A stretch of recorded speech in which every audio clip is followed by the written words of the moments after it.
Irène Chagnot propose Voyage sans passeport.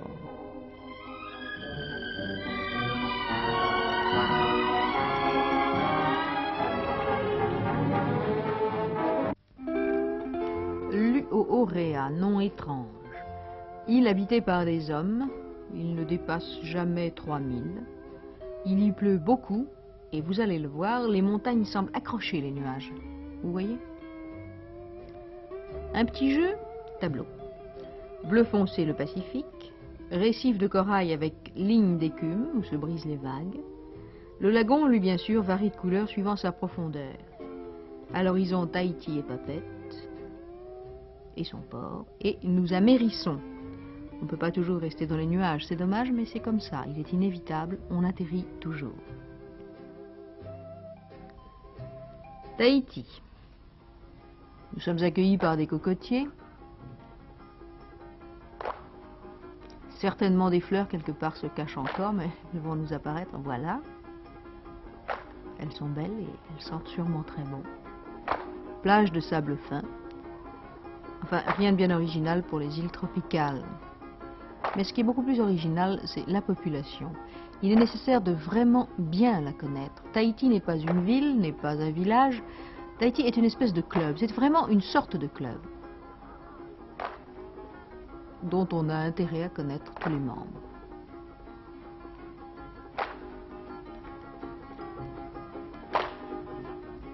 À Tahiti, on cultive le copra, et ce d'une façon assez amusante. Le vent souffle à Tahiti comme partout ailleurs, mais là il est vraiment l'allié des Tahitiens. Quand il souffle, il fait tomber les noix de copra.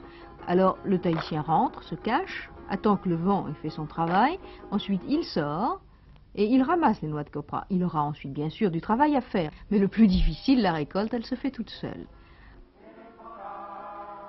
Là-bas, il y a une chose qui est absolument recommandée. Si vous allez à Tahiti, ne garez jamais votre voiture sous un cocotier, ou alors votre carrosserie sera absolument bosselée. Les enfants s'amusent et travaillent en même temps, ce qui est très efficace et utile.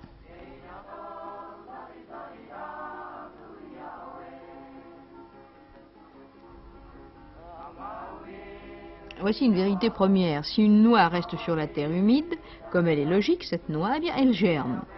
Sa chair se décompose en matière spongieuse qui alimente le germe, et ainsi de suite. Mais elle est utilisée, bien entendu, pour d'autres usages. Voyez-vous cette pulpe, elle servira à faire des gâteaux. Il suffit de sortir cette pulpe de l'écorce, c'est un travail qui semble assez pénible, regardez-le au coin. Voilà. D'un peu plus près, la même chose, pour que vous voyez mieux.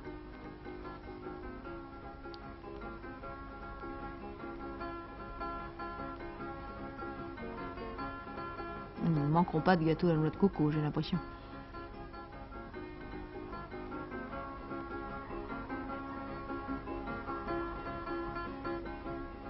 Voilà comment il s'y prend.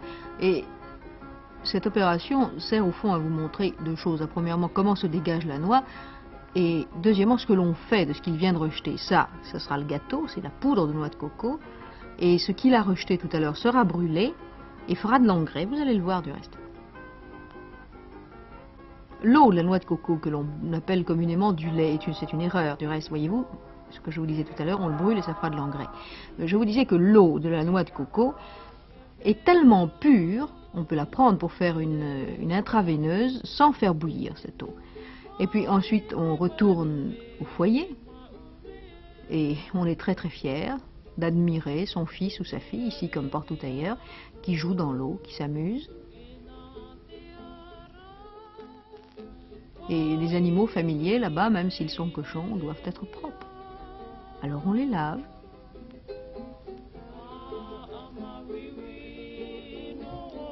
Vous voyez, ici, il n'y a pas du tout de grosses vagues, et cela provient du fait que beaucoup plus loin, à 3 ou 4 000 mètres, les vagues se sont brisées sur des récifs.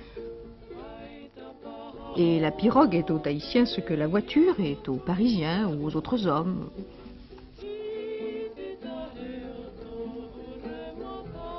Le ciel est souvent couvert. Le cocotier a beaucoup d'autres utilisations. Ici, on est en train de tresser ces palmes. On les tresse, on les mouille dans l'eau de mer, on les laisse sécher, c'est la forme des lattes, et ces lattes servent à la construction. Vous vous en doutiez probablement.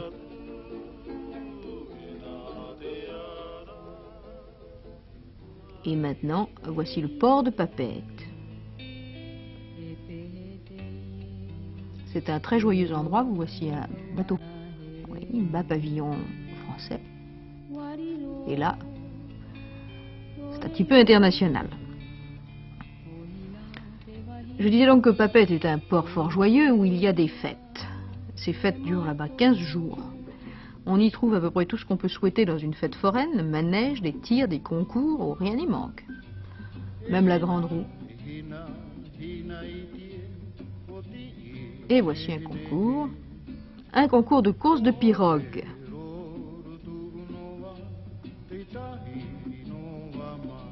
Ces courses attirent toujours la population. Bien entendu, c'est très amusant. Au fond, voyez-vous, ce sont des baleinières. Elles servent à franchir les récifs, ces baleinières, les récifs des îles. Elles appartiennent au fond à l'histoire de l'aventure du Pacifique.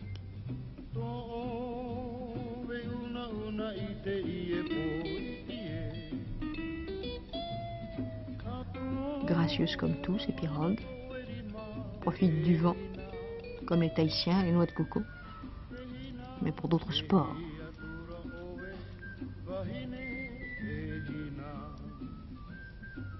Et puis toujours un concours, toujours une noix de coco, vous voyez, plantée au sommet de ce bâton. Et cette fois, c'est un concours de saguet. À chaque Tahitien, on donne 10 saguets, ce qui lui permet beaucoup de coups, enfin tout au moins 10.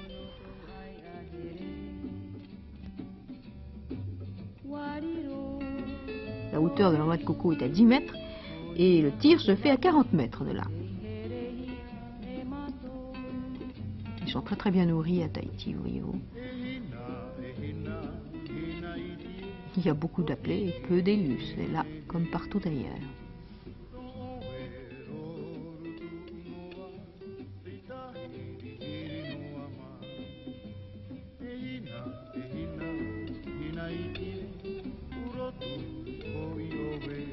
Maintenant, les danses, il n'y a pas de vue de Tahiti sans danse, il n'y a pas de région où les femmes soient aussi gracieuses. Enfin, il n'y en a pas si, il y en a bien sûr, mais celles-ci sont particulièrement gracieuses et on pense toujours que ce que l'on voit est le présent. C'est pourquoi je disais il n'y a pas de pays où les femmes sont plus gracieuses.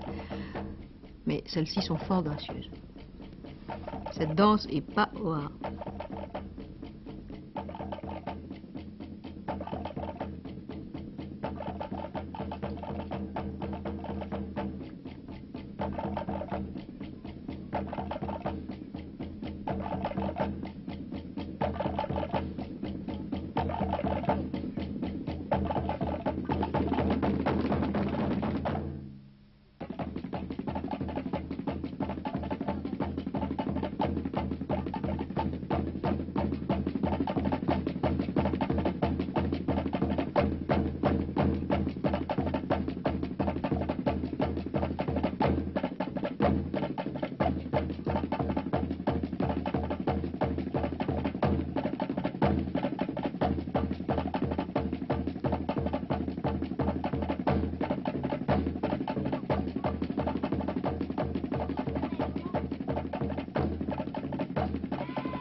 Et oui, tout a une fin.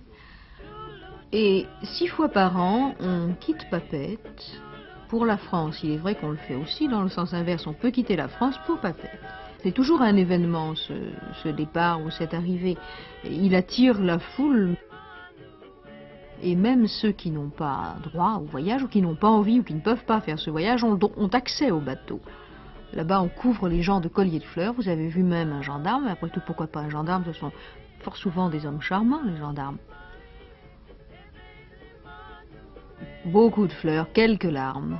Et au fond, cela veut simplement dire « Revenez très vite, s'il vous plaît ».